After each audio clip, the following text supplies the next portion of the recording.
Lanjut ya, vakum itu ya seperti biasa lah, dari selang ini langsung ke vakum nih, ini udah nggak dipakai nih. Nah di sini pakein lagi nih untuk pakai mikrometer kali ya, saya juga lupa namanya. Nah minimal sampai 1000 mikron nih kalian vakum lah, kurang lebih 2 jam lah ya. Atau misalnya di sini tes tekan dulu, tes tekan tuh bertahap ya. Pertama dikasih cepek dulu, nanti ketika 15 menit atau ya kurang lebih 5 menit aja lah, naikin lagi 200 naikin lagi 300, naikin lagi 500. Nah tunggu 24 jam tuh kalau di proyek tuh, turun nggak tuh di foto. Nah ketika tes tekan aman, lanjut lagi nih ke vakum yang tadi ini 2 jam.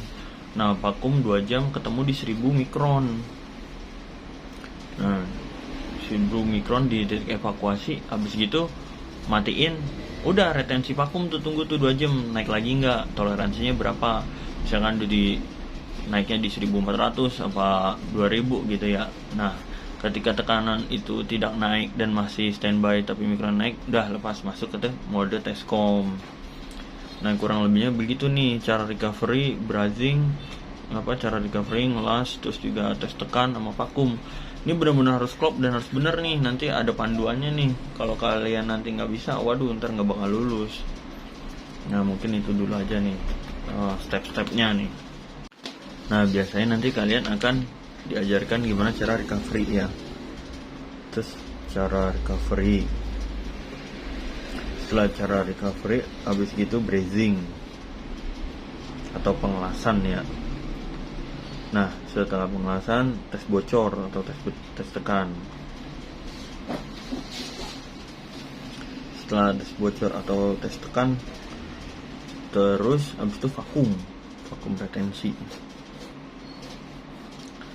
Ya saya akan menjelaskannya secara ini aja, gambaran saya aja ya. Nah yang pertama kali recovery adalah kalian harus menyimpan file yang ada unit. Nah ini saya gambarkan. Pertama saya akan menggambarkan di sini outdoor ya, outdoor. Habis itu di sini manifold ya kan, ada manifold. Di sini ada keran 1, 2, 3. Ini manifold. Itu di sini vakum ya kan. Nah habis vakum terus ada tabung lagi nih, tabung penyimpanan ini kan, tabung penyimpanan enggak. Nanti habis itu recovery-nya.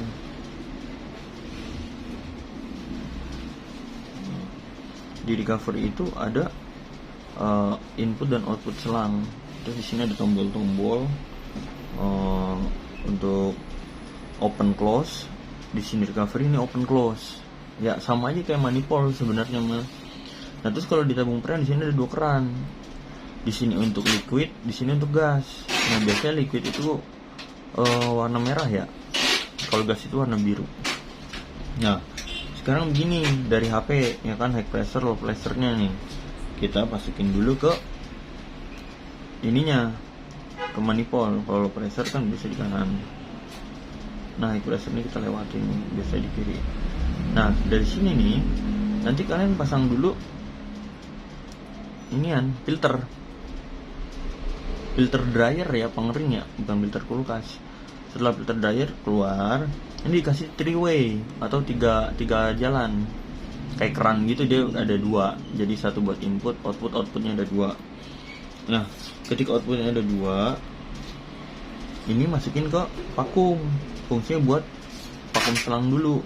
Nah yang satu lagi ini masuk ke inputan recovery.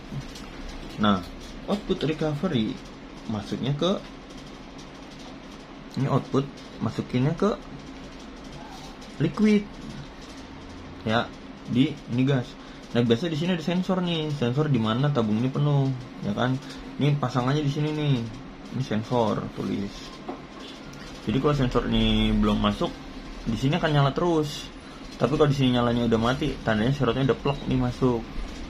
Nah kalau dia mati, tandanya ini masih bisa masuk nih freon, ya kan. Nah yang pertama kali di sini kerannya buka dulu daerah sini nih. Nah keran buka dulu, vakum nyalain, seret, ya tandanya di sini ngisep sih. Ketika nyalain udah bentar, tutup, udah deh nyalain recovery, tek, kerannya buka. Misalnya dari keran low pressure yang mau disedot dulu, seret, masuk dulu, nah keran langsung buka di sini nih, jeret aja ngisi terus ke sini. Ini panjang ya recovery kalau saya jelasin ya, karena banyak putar knob ke atas. Jadi ntar di sini dibuka nih ke atas. Nah ini recovery, terlewat nih seret ngisi ke sini aja, ya kan. Di sini ntar ada gauge-nya ini atau meterannya. Nah mungkin itu dulu lah kalau recovery mah, karena perlu praktek langsung, agak ribet. Nah masuk ke bridging nih. Nah saya akan mau meluruskan penting-penting aja nih. Oh iya, di awal nih jangan lupa nih pakai K3 nih. K3-nya dinilai banget nih, pakai helm, kacamata, rompi.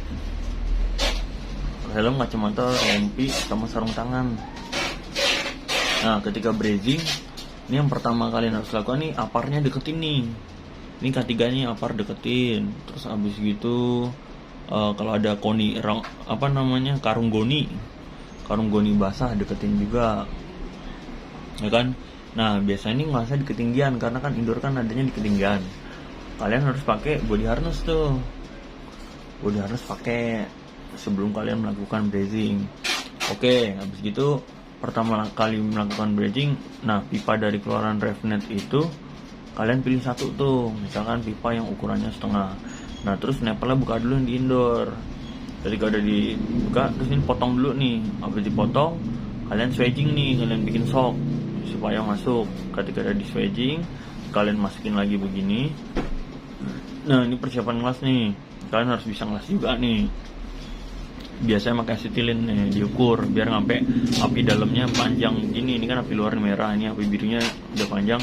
Kalian sebelum ngelas, nitrogennya alirin dulu, 20 PSI aja. Di sini diraba nih, pas udah dikeluar nih, ditahan pakai jempol, saya udah keluar, baru kalian las nih, seret aja. Udah kelar nih ngelas nih, rapiin lagi langsung. Nah habis rapiin, pasang nutnya pakai kunci torsi tuh. Pakai kunci torsi harus tuh, biar kalian bisa bunyi tek tek. Udah, tandanya udah kenceng. Ketika kunci torsi udah kenceng, habis gitu masukin nitrogen tuh, tes tekan, cek nepel kalian, sama cek bekas pengelasan kalian, sambungan.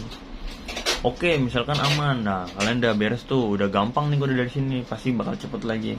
Ketika ini udah gampang, udah beres, kalian harmaplek lagi insulasi. Nah tinggal kalian vakum. Nah vakum ini prosesnya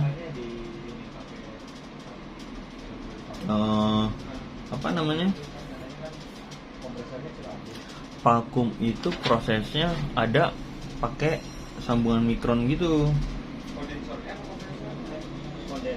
Bentar, saya cek dulu fotonya. Oke. Nah, proses vakum itu